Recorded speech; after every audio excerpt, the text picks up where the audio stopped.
Hi అండి, welcome back to our channel government jobs. Kadapa district నుంచి ఇంకొక నోటిఫికేషన్ అయితే ఉంది. అదొకసారి చూద్దాం. ఇది కూడా 12వ తారీఖు వరకు లాస్ట్ డేట్ అనమాట. ఇవి ఎక్కడంటే మెంటల్ హెల్త్ ఇన్స్టిట్యూట్లో జాబ్స్. ఇవి కడప డిస్టిక్, వైఎస్ఆర్ కడప డిస్టిక్లోకి వస్తుంది. చూద్దాం ఇవి ఏమున్నాయి అనేది. ఇక్కడైతే నోటిఫికేషన్ అయితే ఇచ్చారు. ఇది కూడా www.kadapa.ap.gov.in లోకి లాగిన్ అయితే మనకి ఇలా పేజ్ ఓపెన్ అవుతుంది. 5వ తారీఖు 10:30 నుంచి 5 PM వరకు తీసుకుంటున్నారనమాట. వేరే అప్లికేషన్స్ కూడా ఉన్నాయి, దానికి వేరే వీడియో చేశాను. అవి ఓన్లీ జీజీహెచ్లోను క్యాన్సర్ కేర్ సెంటర్లో అనమాట. ఇదైతే మెంటల్ హెల్త్ ఇన్స్టిట్యూట్లో ఉన్నాయి జాబ్స్ అన్నీ.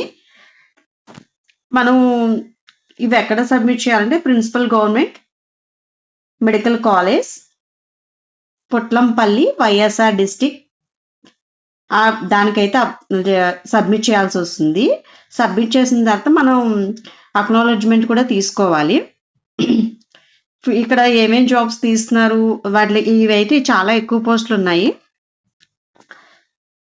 ఇవన్నీ institute of mental health Kadapa 1 year basis మీద అయితే తీసుకుంటున్నారు. కాంట్రాక్ట్ అవుట్సోర్సింగ్ 2 విధానాల్లోనూ ఉన్నాయి. ఇందులో రిక్రూట్ చేసే పోస్టులు ఏంటంటే క్లినికల్ సైకాలజిస్ట్ 2 పోస్టులు ఉన్నాయి, కాంట్రాక్ట్ బేసిస్ మీద 54,060 salary. Rehabilitation psychologist 1 post, contract basis 54,060. Occupational therapist ఇది కూడా 1 పోస్ట్ ఉంది, contract basis 54,060. Psychiatric social worker ఇది contract basis 34,580. Medical record technician ఇది కాంట్రాక్ట్ బేసిస్ మీద 34,540. తర్వాత మెడికల్ రికార్డ్ టెక్నీషియన్ ఇవి వచ్చి 1 పోస్ట్ ఉంది, ఇది కాంట్రాక్ట్ బేసిస్ మీద 34,580. ఈసీజీ టెక్నీషియన్ వచ్చి 2 ఉన్నాయి, ఇది కూడా కాంట్రాక్ట్ 34,580. ఈఈజీ టెక్నీషియన్ ఇవైతే 2 పోస్టులు ఉన్నాయి, ఇవి కాంట్రాక్ట్, ఇది 32,670. ల్యాబ్ టెక్నీషియన్ గ్రేడ్ 2 ఇది కూడా కాంట్రాక్ట్ బేసిస్ మీద 3 పోస్టులు ఉన్నాయి, 32,670.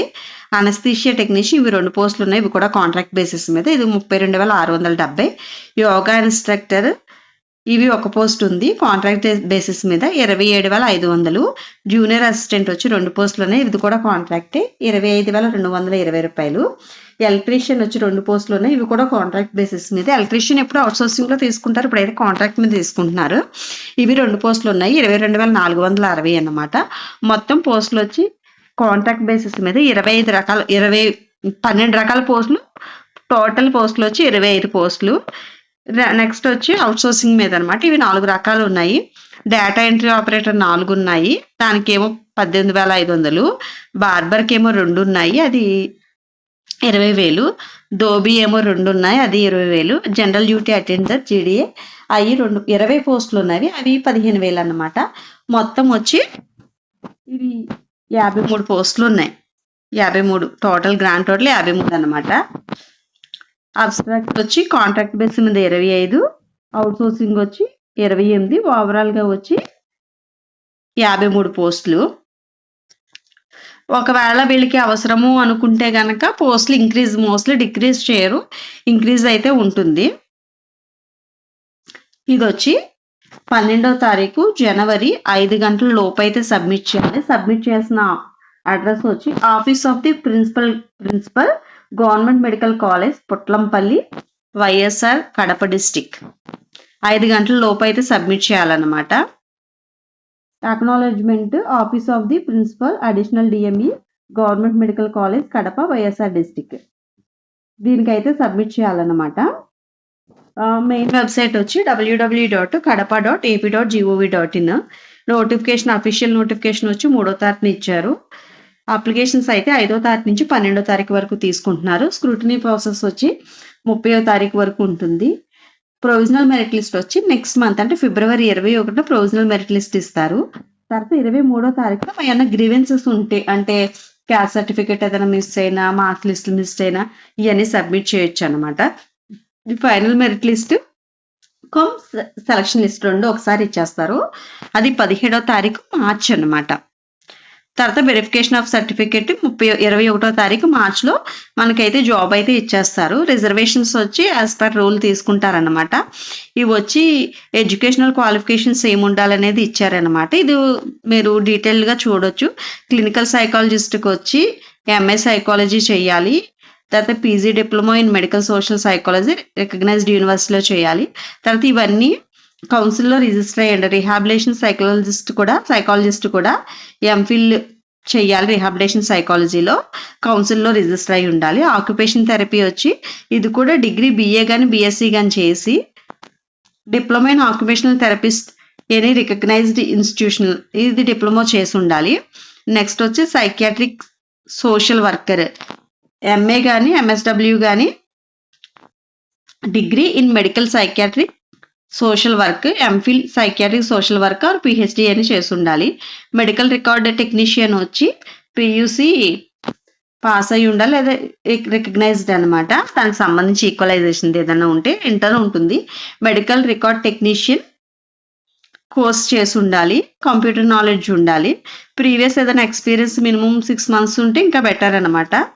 ECG టెక్నీషియన్ వచ్చి ఇది కూడా ఇంటర్మీడియట్ పాస్ అయి ఉండాలి. డిప్లొమా ఇన్ ECGలో అయి ఉండాలి.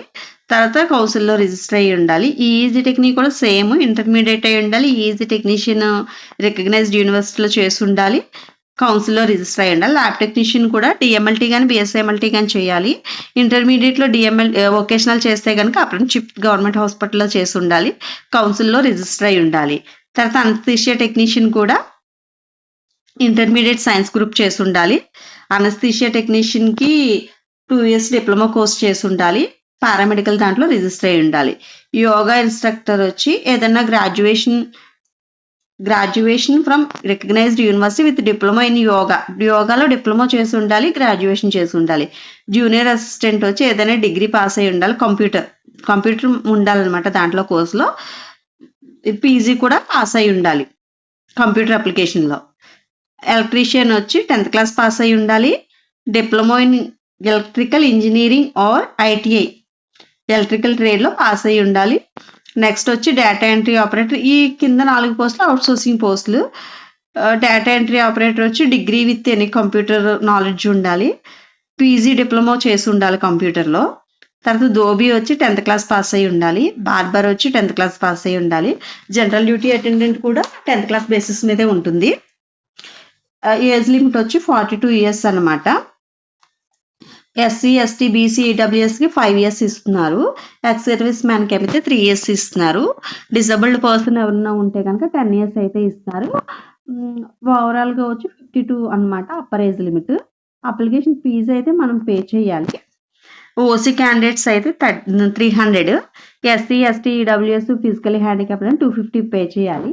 ఇది డిమాండ్ యాప్ ఏ పేరు మీద తీయాలంటే favour of principal government medical college Kadapa దీని మీద అయితే తీసి ఉండాలి. మనం 2 వేరు రకాల పోస్టులకి పెడుతున్నాం అంటే 10th class బేసిస్ మీద 3 పోస్టులు ఎన్నో ఉన్నాయి. ఆ 3టికి 3 వేరు అప్లికేషన్స్ పెట్టాలి. ప్లస్ 3 వేరుగా DDలు అయితే తీయాలి. సెలక్షన్ ప్రాసెస్ వచ్చి 100 marks ఉంటుంది. 75 marks. For example general duty attend తీసుకుంటే 10th class వాళ్ళకి వేరే క్వాలిఫికేషన్ లేదు కాబట్టి 10th class మార్క్స్ ఏమో 75 marks. 75% మార్క్స్ కాదు పర్సంటేజ్. 10 marks ఏమో ఇయర్ ఆఫ్ పాసింగ్ నుంచి, 15 marks ఏమో ఆల్రెడీ ఎక్కడైనా వర్క్ చేసి ఉంటే, ప్రైవేట్లో కాదు గవర్నమెంట్లో అవుట్సోర్సింగ్ కానీ కాంట్రాక్ట్ కానీ వర్క్ చేసి ఉంటే అవి మార్క్స్ ఇస్తారన్నమాట. ఈవెన్ డాక్టర్ ఇవి కూడా ఉన్నాయి కదా, సైకాలజిస్ట్, జూనియర్ అసిస్టెంట్ అవన్నీ కూడా సేమే. అవి ఎట్లా ఇస్తారంటే మార్క్స్ మనము ట్రైబల్ ఏరియాలో చేస్తే కానీ 6 months క్యాల్కులేట్ చేస్తారు. ట్రైబల్ ఏరియాలో అయితే 2.5 marks, రూరల్ అయితే 2 marks, అర్బన్ అయితే 1 mark. అదే కోవిడ్లో కూడా సేమ్ మార్క్సే ఉంటాయి. కాకపోతే కోవిడ్లో మనం 3 months 4 months చేసినా మన దగ్గర సర్టిఫికెట్ ఉంటే 0.4 0.5 marks అట్లా ఇస్తారనమాట పర్ మంత్కి. నాన్ కోవిడ్లో వర్క్ చేసిన వాళ్ళకి కంపల్సరీ 6 months ఉంటేనే మార్క్స్ యాడ్ అవుతాయి, లేకపోతే యాడ్ అవ్వనమాట. నెక్స్ట్ వచ్చి కోవిడ్-19లో వర్క్ చేసిన వాళ్ళు ఖచ్చితంగా అప్లికేషన్ మనం జాయినింగ్ ఆర్డర్ ఉంటుంది కదా, appointment order plus service certificate plus ఆ టైంలో మనకి సాలరీ పడినట్టు బ్యాంక్ అకౌంట్ ప్రూఫ్ అయితే ఖచ్చితంగా చెక్ చేస్తారు. అవన్నీ ఉంటేనే కోవిడ్ది పెట్టండి, లేదంటే పెట్టొద్దు. ఎందుకంటే ఒకవేళ పెట్టిన తర్వాత ఒకవేళ మనం ఫేక్ అని తెలిస్తే మళ్ళీ ఒక 3-4 ఇయర్స్ వరకు మనం దేనికి అప్లై చేసుకోవడానికి ఉండదు. డిపార్ట్మెంట్ ఉంటుంది. సో, అవైతే దగ్గర పెట్టుకొని ఉండండి. క్యాస్ట్ సర్టిఫికేట్ ఎవరైతే పెట్టుకుంటున్నారో వాళ్ళైతే ఈ ఇయర్ తీసుకోవాలన్నమాట. ఫర్ ఎగ్జాంపుల్ ఓసీ, ఈడబ్ల్యూఎస్ ఉంటే గనక 2025 ఏప్రిల్ నుంచి 2026 మార్చ్ అకాడమిక్ ఇయర్‌కి ఇస్తారు. అది తీసుకోవాలి. లేదు టైం లేదు అంటే గనక మీకు ఓల్డ్‌ది ఎస్సీ, ఎస్టీ ఎవరైనా సరే ఓల్డ్‌ది ఏది ఉందో అది ఫస్ట్ పెట్టేయండి. పెట్టిన తర్వాత మనకి వాడు ప్రొవిజనల్ మెరిట్ లిస్ట్ ఇచ్చి గ్రీవెన్సెస్ అప్లై చేయడానికి అట్‌లీస్ట్ ఒక 1 మంత్ అయినా టైం ఉంటుంది. ఈ లోపు మనం అప్లై చేసుకున్నది వచ్చేస్తుందనమాట. అప్పుడు సబ్మిట్ చేయొచ్చు. ప్రాబ్లమ్ ఏమి ఉండదు. సెల్ఫ్ అటెస్టెడ్ కాపీసే అనమాట. మనం గెజిటెడ్ ఆఫీసర్‌తో సైన్ పెట్టించక్కర్లేదు. ఏమేమి ఇవ్వాలి అంటే 10th క్లాస్ ఇవ్వాలి. తర్వాత మనం క్వాలిఫైయింగ్ ఎగ్జామ్ దేని బేసిస్ మీద పెడుతున్నామో దానిది పెట్టాలి. తర్వాత ఓడి అనమాట అది. తర్వాత మార్క్స్ అన్ని ఇయర్స్ మార్క్స్ సర్టిఫికెట్స్ ఉండాలి. తర్వాత కౌన్సిల్‌లో రిజిస్టర్ అయినట్టు సర్టిఫికెట్స్ ఉండాలి. 4th నుంచి 10th క్లాస్ వరకు స్టడీ సర్టిఫికేట్స్ ఉండాలి. ఒకవేళ మనం ఓపెన్ 10th కడితే వాళ్ళకి 4th టు 10th ఉండదు కాబట్టి వాళ్ళు రెసిడెన్స్ సర్టిఫికేట్ అనేది వేరే ఇస్తారు. అది కూడా ఇందులోనే డౌన్లోడ్ చేసుకోవాలి. నేను చూపిస్తాను. అది తహసీల్దార్‌తో సైన్ పెట్టించుకోవాలి మనము. అది వ్యాలిడ్ అవుతుందనమాట. చెప్పాను కదా ఈడబ్ల్యూఎస్‌కి అయితే లేటెస్ట్‌ది ఉండాలి. సాధారణ సర్టిఫికేట్ ఉంటే అది మనం ఎన్క్లోజ్ చేయాలి. సర్వీస్ సర్టిఫికేట్ వచ్చి డిఎంఎండ్హెచ్ఓ కానీ లేదంటే డిసిహెచ్ఎస్ కానీ సూపరింటెండెంట్ కానీ ఎవరు ఉంటే వాళ్ళ దగ్గర మనం సైన్ పెట్టించుకోవాలి. దానికి కూడా ఒక ఫామ్ ఉంది. అది డౌన్లోడ్ చేసుకోవాలి. నేను చెప్పాను ఏదైనా ఫేక్ అయితే డిపార్ట్మెంట్ అయితే ఉంటుంది. నెక్స్ట్ వచ్చి ఇది అప్లికేషన్ ఫాము. ఇక్కడ మనం ఏం పెడుతున్నాం 10th క్లాసెస్ 3 రకాల పోస్టులు ఉన్నాయని కదా. మూడిట్లకి అప్లై చేయాలంటే మూడిట్లు వేరు వేరు పోస్ట్ నేమ్ ఏది దోపియా లేదంటే దేనికి పెడుతున్నాం అనేది పెట్టాలి. తర్వాత నంబర్ వచ్చి అప్లికేషన్ నెంబర్ వాళ్ళు ఇస్తారు. ఇక్కడ మన 10th క్లాస్ మన పాస్పోర్ట్ సైజ్ ఫోటో అంటించాలి. ఇక్కడ name of the candidate, gender, father name, date of birth, caste మనం ఏది అనేది ఇక్కడ టిక్ పెట్టాలి. ప్లస్ ఇక్కడ రాయాలి. సర్వీస్ సర్టిఫికేట్ ఉంటే సర్వీస్ ఉంటే కనుక ఎస్ పెట్టాలి. తర్వాత ఫిజికల్ హ్యాండిక్యాప్డ్ అయితే ఎస్ పెడతాము. ఈడబ్ల్యూఎస్ ఉంటే ఎస్ పెడతాం, లేదంటే నో పెడతాము. అది ఓసీ క్యాండిడేట్కి. ఎక్స్ సర్వీస్ మ్యాన్ ఉంటే ఎస్ ఆర్ నో పెడతాం. మొబైల్ నెంబర్స్ 2 ఇవ్వడానికి ట్రై చేయండి. ఎందుకంటే ఒకవేళ సిగ్నల్ లేకపోయినా స్విచ్ ఆఫ్ అయిపోయినా రెండో దానికి కొంచెం మనకి మెసేజ్ అది వస్తుంది. డీడీ తీయాలని చెప్పాను కదా. డీడీ నెంబరు, డేటు, అమౌంట్ వెయ్యాలి. మనం ఏ అడ్రస్లో ఉంటున్నామనేది address plus including phone number అనమాట. నెక్స్ట్ ఇది వచ్చి అకాడమిక్ ఇయర్ క్వాలిఫికేషన్స్. ప్రొఫెషనల్ ఉంటే ఇప్పుడు ఎంఎల్టీ కానీ అవి ఉంటే వాళ్ళు వేస్తాము. 10th క్లాస్ ఇంటర్ అవన్నీ వేస్తామన్నమాట. కాంట్రాక్ట్లో వర్క్ చేసామా, ఇది ప్రీవియస్ వర్క్ చేస్తుంటే వాళ్ళకి సంబంధించి, వర్క్ చేయకపోతే ఇది అవసరం లేదు. ఒకవేళ వర్క్ చేస్తుంటే ఎక్కడ వర్క్ చేసాము, contract are out sourcing, urban, rural, tribal ఇది క్లియర్గా మెన్షన్ చేయాలి. దాన్ని బట్టే మార్క్స్ ఉన్నాయి. ఎప్పటి నుంచి ఎప్పటి వరకు వర్క్ చేసాము, ఎన్ని ఇయర్స్, ఎన్ని మంత్స్, ఎన్ని డేస్ అని వేయాలి. మనం సర్టిఫికేట్ దానికి సంబంధించిన అథారిటీ నుంచి తీసుకున్నామా లేదా, తీసుకుంటే కనుక ఎస్ పెట్టాలి ఎన్క్లోజ్ చేసామనేది. ఇది 4th to 10th మనం ఎక్కడెక్కడ చదివాము, ఏ డిస్ట్రిక్ట్, ఏ టౌన్ అనేది. ఇది లోకల్ నాన్ లోకల్ అని డిసైడ్ చేస్తారు. దీన్ని బట్టి సెల్ఫ్ డిక్లరేషన్ ఇస్తామన్నమాట. ఒకవేళ ఓపెన్ 10th అయితే వాళ్ళకి రెసిడెన్స్ సర్టిఫికేట్ విడిగా ఉంది. అది నేను చూపిస్తాను. ఇది వచ్చి మన కాంట్రాక్ట్లో వర్క్ చేసిన వాళ్ళకి అన్నమాట. ఇది మనం అర్బన్లో వర్క్ చేస్తామా, రూరల్లోనా, ట్రైబల్లోనా, COVID-19 అనేది మెన్షన్ చేయాలి. ఎప్పటి నుంచి ఎప్పటి వరకు, ఎంత కాలము. తర్వాత ఒకవేళ సర్వీస్ బ్రేక్ ఉంటే సర్వీస్ బ్రేక్. తర్వాత రిమార్క్స్ ఏమన్నా ఉంటే కనుక రిమార్క్స్ యాడ్ చేస్తాము. ఇక్కడ డిఎంఎండ్హెచ్ఓతో సైన్ చేయించుకోవాలి. డిఎంఎండ్హెచ్ కానీ, డిసిహెచ్ఎస్ కానీ, సూపరింటెండెంట్ కానీ ఎవరు ఉంటే వాళ్ళతో సైన్ చేయించుకోవాలి. నెక్స్ట్ వచ్చి రెసిడెన్స్ సర్టిఫికేట్. నేను ఇందాక చెప్పాను కదా, ఓపెన్ 10th కట్టిన వాళ్ళు 7 ఇయర్స్ అక్కడే అక్కడే మనం నివసిస్తున్నట్టు మనం రెసిడెన్స్ సర్టిఫికేట్ తీసుకోవాలి.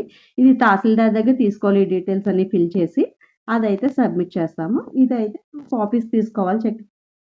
ఇది 2 కాపీస్. ఒకటి వాళ్ళకి ఇచ్చే అప్లికేషన్తో పాటు పిన్ చేస్తారు. ఒక కాపీ అయితే మనకి ఇస్తారన్నమాట. ఇది ఎందుకంటే మనము అన్ని సర్టిఫికేట్స్ ఇచ్చాము విత్ ప్రూఫ్ అనమాట. ఎస్ పెడతాం కదా అని చెప్పి వాళ్ళు సైన్ పెడతారు. అవును వీళ్ళు ఇచ్చారు, మేము చెక్ చేసాము అని.